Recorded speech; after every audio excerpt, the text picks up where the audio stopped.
Good morning student. आज का जो हमारा रिवीजन का टॉपिक है वो है केल्विन्स लॉ। ठीक है, और उसमें क्या है कि condition for economic working of Kelvin's law, यानी केल्विन के नियम का मितव्ययी होने का प्रतिबंध।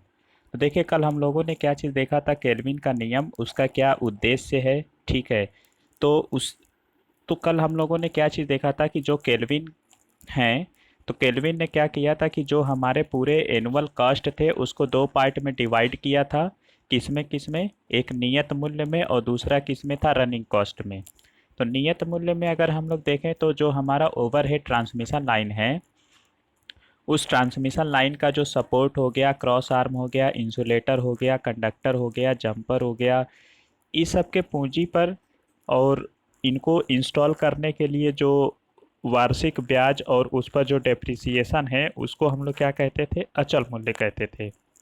ठीक है, और उसके बाद की फिर क्या था, जो दूसरा हमारा कॉस्ट था रनिंग कॉस्ट, वो क्या होता है कि जो हमारा ओवरहेड ट्रांसमिशन लाइन है उस लाइन में रजिस्टेंस के कारण से जो उसमें आई स्क्वायर आर लॉसेस होता है, ठीक है, वो बेसिकली वो हमारा क्या चीज़ कहलाता है? वो रनिंग कॉस्ट कहलाता है।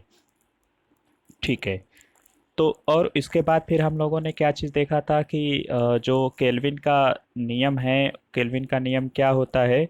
तो देखिए, अगर हम बात करें केल्विन के नियम की, तो इसमें क्या होता है कि जो चालक का जो भार है उसके आयतन के समानुपाती होता है इतना, तथा आयतन चालक के क्रॉस सेक्शनल एरिया के समानुपाती होता है। तो जितना हमारा पूंजीगत परिव्यय था, ठीक है, तो वो किसके डायरेक्टली प्रोपोर्शनल था? उसके क्रॉस सेक्शनल एरिया के। ठीक है, इसके बाद फिर हम लोगों ने दूसरी कंडीशन क्या देखी थी कि जो कंडक्टर रेजिस्टेंस के कारण से जो वार्षिक ऊर्जा क्षति होगी वो किसके डायरेक्टली प्रोपोर्शनल था? उसके क्रॉस सेक्शनल एरिया के इन्वर्सली प्रोपोर्शनल था। ठीक है, तो इसमें हम लोगों ने क्या चीज़ देखा था कि जो केल्विन का नियम है वो बेसिकली किसके लिए था? वो बेयर कंडक्टर के लिए था, उसमें इंसुलेटर के लिए कोई जो है कि बात नहीं की गई थी। तो अब हम लोग देखेंगे कि जो हमारा केल्विन का लॉ है, जो केल्विन्स लॉ है, वो इकोनॉमिकल कब होगा, यानी कब जो है कि मितव्ययी होगा। तो देखिए, जैसा कि हमें पता है कि केल्विन के अनुसार क्या होता है, जो वार्षिक धन व्यय होता है, यानी जो हमारा टोटल कॉस्ट होता है वो किसके बराबर होगा? C2A plus C3/A। जैसा कि इससे पहले हम लोगों ने देखा था, इसको हमने सपोज किया क्रॉस एक्स मतलब इक्वेशन वन। इस इक्वेशन वन को इकोनॉमिकल होने के लिए जो C का मान है, यानी जो ये मान जो है, ये जितना कम होगा, ठीक है, उतना ही वो क्या होगा? मितव्ययी होगा। ठीक, तो इसको मतलब इकोनॉमिकल होने के लिए इस C की वैल्यू को क्या होना चाहिए? कम होना चाहिए। और किसी भी एक्सप्रेशन की वैल्यू को कम करने के लिए हम लोग क्या करते हैं? उसका डेरिवेटिव निकालते हैं और उसकी वैल्यू जीरो के बराबर कर देते हैं। यानी हम लोगों ने उसमें डिफरेंशिएशन में पढ़ा होगा मैक्सिमा मिनिमा, तो वही कॉन्सेप्ट यहाँ पे लगेगा।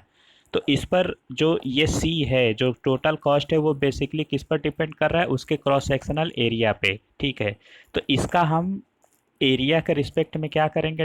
वो डिफरेंशिएट करेंगे और उसकी वैल्यू को जीरो करेंगे, तो जो उसका मान आएगा वही क्या हो जाएगा? इकोनॉमिकली कंडीशन होगा। ठीक है, तो अब हम लोग क्या कर रहे हैं कि जो हमारा इक्वेशन वन था उस इक्वेशन वन को ए के रिस्पेक्ट में क्या कर रहे हैं? उसको डिफरेंशिएट कर रहे हैं। तो हमें क्या मिलेगा? d/dA of C is equal to zero किया, और सी की वैल्यू कितना है? C2A plus C3/A। ठीक, जब हम इसको डिफरेंशिएट करेंगे तो क्या होगा? हमें मिलेगा C2 माइनस C3/A स्क्वायर बराबर जीरो। तो C2 बराबर क्या हो गया? C3/A square. ठीक है, तो अब जो यहाँ पर हमें ए स्क्वायर मिला है, इस ए स्क्वायर को हम लिख सकते हैं ए इंटू ए। ठीक है, इसको हम लोग क्या लिखेंगे? यहाँ लिखेंगे ए इंटू ए। ठीक, ये हम लोग लिखेंगे इसको। तो एक ए तो इसके साथ चला गया और एक आ जाएगा C3/A। तो अब ये क्या है? C2A ये हमारा अचल मूल्य है, फिक्स्ड कॉस्ट है, और C3/A क्या है? ये हमारा सचल मूल्य है। ठीक है, और ये सचल मूल्य कौन सा? जो आई स्क्वायर आर यानी रजिस्टेंस के कारण से जो लॉसेस हो रहे थे उसका है। तो हमें यहाँ पर क्या चीज़ देखने को मिला? हमें यहाँ पर ये चीज़ देखने को मिला कि जब हम लोगों ने इकोनॉमिकल होने का कंडीशन जब निकाला तो उस केस में क्या चीज़ आ रहा है कि जो हमारा फिक्स्ड कॉस्ट है वो रनिंग कॉस्ट के बराबर आ रहा है। तो हम क्या कह सकते हैं कि अतः इकोनॉमिकल क्रॉस सेक्शनल एरिया के लिए कंडक्टर का जो फिक्स्ड कॉस्ट है, ठीक है, उसका जो फिक्स्ड कॉस्ट है वो रनिंग कॉस्ट के बराबर होते हैं। यही क्या है, केल्विन का नियम है। ठीक है, तो अब मॉडिफिकेशन ऑफ केल्विन ला, तो जैसा कि हमें पता है कि केल्विन का जो नियम था वो बेसिकली बेयर कंडक्टर के लिए था, इंसुलेशन के लिए नहीं था। उसमें इंसुलेशन की उन्होंने कोई बात नहीं की थी। तो देखिए क्या है कि केल्विन के अनुसार लाइन के सपोर्ट, इंसुलेटर, क्रॉस आर्म, टेक एवं केबल के इंसुलेटर आदि के मूल्य चालक आकार से अप्रभावित रहते हैं, लेकिन व्यवहारिकता में ऐसा नहीं होता है। देखिए जो केल्विन का नियम है वो लाइन के support, insulator, cross arm support हो गया, केबल के इंसुलेशन हो गए, उसके कवर हो गए, तो ये सब चीज़ का जो मूल्य है वो उसके आकार से अप्रभावित रहता है। लेकिन क्या ऐसा प्रैक्टिकली पॉसिबल है? ऐसा नहीं। अब ठीक है, अब जैसे मान लीजिए अगर हमें कोई हल्का कंडक्टर लगाना है तो उसके लिए हमें सपोर्ट हल्का चाहिए, क्रॉस आर्म भी हल्का चाहिए, ठीक है, उससे हम काम चला सकते हैं। लेकिन अब अगर कंडक्टर क्या हो जाएगा कि अगर बड़े आकार का हो जाएगा तो उसके लिए भी क्या होगा, सपोर्ट और इंसुलेटर ये सब भी हैवी चाहिए। ठीक, तो उसी चीज़ को लिखा है कि ये सब चीज़ के लिए जितना सपोर्ट इंसुलेटर है ये सब चीज़ पर क्या है वो उसके मूल्य से अप्रभावित है, लेकिन प्रैक्टिकली ऐसा पॉसिबल नहीं है। तो इनका मूल्य जो है चालक आकार से प्रभावित होता है, क्योंकि चालक आकार बढ़ने पर ओवरहेड लाइन की मैकेनिकल स्ट्रेंथ क्या होती है, बढ़ानी पड़ती है।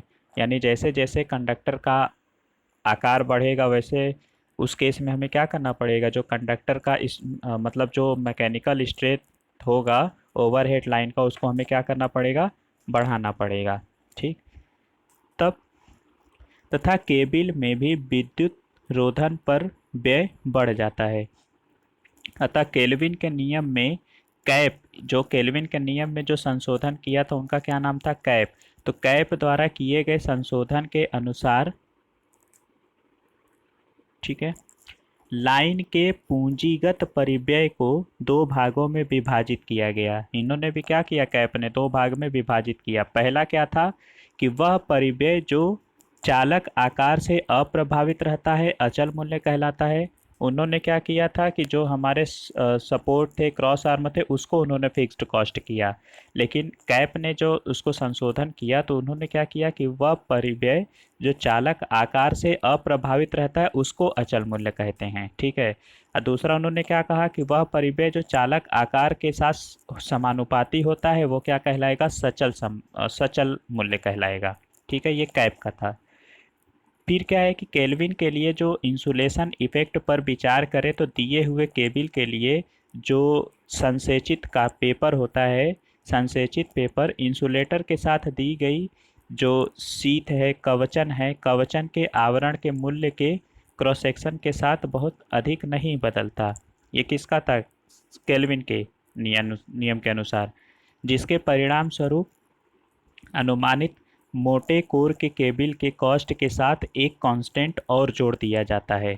ठीक है, तो इसमें हम लोग क्या करते हैं कि उसमें हम लोग एक और जो इंसुलेशन है, मतलब जो केबल है, उसके अनुसार हम लोग क्या करेंगे, उसके मूल्य में एक और कांस्टेंट जोड़ देंगे। तो जो हमारा वार्षिक मतलब जो ब्याज और वार्षिक मूल्य होगा वो कितना हो जाएगा, सी, जो वहाँ पे फिक्स्ड कॉस्ट हमारा कितना था, C2A था, तो एक यहाँ पे और कांस्टेंट जोड़ गया C1 प्लस C2A।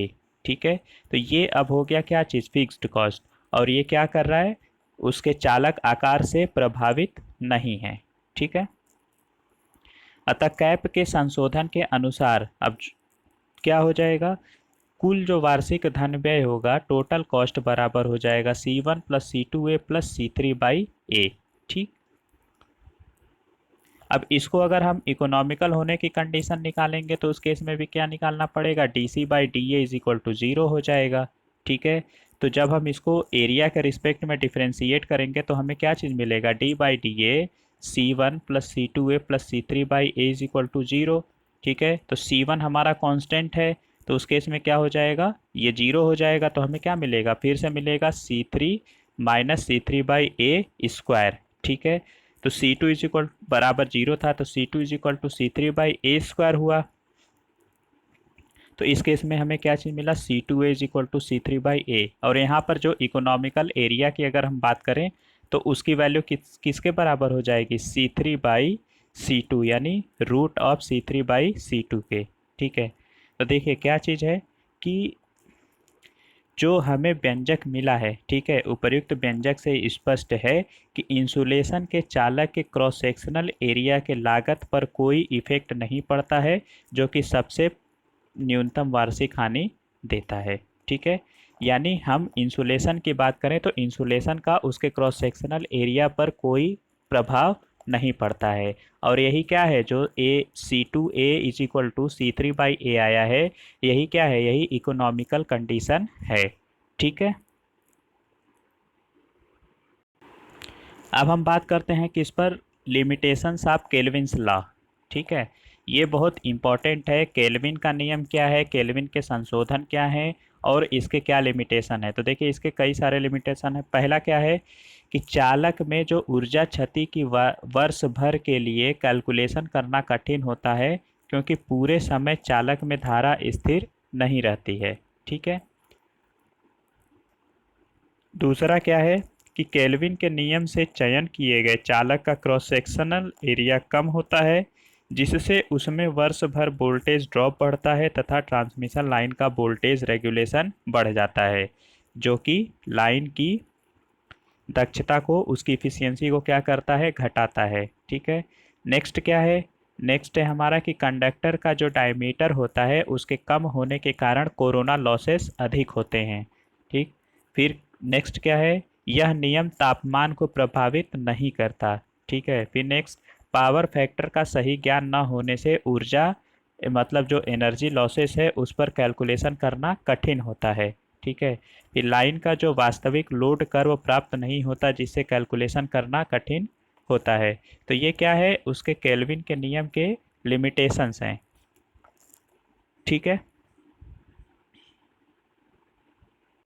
तो ये रहा हमारा केल्विन के नियम का संशोधन और इसके बाद उसके लिमिटेशंस। ठीक है, तो आज के लिए बस इतना ही और आपका ये यूनिट ख़त्म हो गया। हम असाइनमेंट में आपको क्या चीज़ देते हैं, जितना हम लोगों ने अभी तक पढ़ा है, क्या चीज़, केल्विन्स का नियम, केल्विन्स लॉ। ठीक है, ये पूरा इसके जो मॉडिफिकेशन है उसमें जो लिमिटेशंस है ये टोटल आपको करने हैं। ठीक है, एज असाइनमेंट ये आपको मंडे को जो है सबमिट करना है। ठीक, आप लोग मंडे को इस असाइनमेंट को सबमिट करेंगे। तो आज के लिए बस इतना ही। Okay, thank you.